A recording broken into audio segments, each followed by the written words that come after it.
আমার নবীরে গালি দিলে রাষ্ট্রীয়ভাবে সর্বোচ্চ শাস্তি তার নিশ্চিত করতে হবে, ঠিক কিনা? এই 10টা কমন গ্রাউন্ডকে সামনে রেখে বিশাল জনসমাবেশ করেন সোহরাওয়ার্দীর ময়দানে। সবাই আসেন, জামাত ইসলাম, হেফাজতে ইসলাম, ইসলামী আন্দোলন, পীরের মুরিদ, তাবলিগ, খেলাফত মজলিস, সবাই একসাথে হন। তাহলে সবাই জানবে যে এই 10টা বিষয়ে আমরা একমত। বলেন, এই ঐক্যতে আপনার দরবার যাবে? দরবার নষ্ট হবে? আপনার দল নষ্ট হবে? আপনার আকীদা নষ্ট হবে না।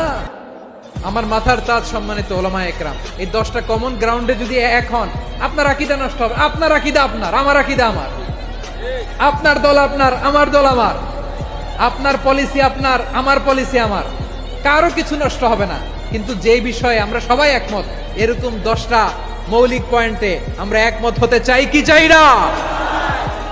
এতে কারো কোনো লস নাই, কারো কোনো ছাড়ও দেয়া লাগবে না।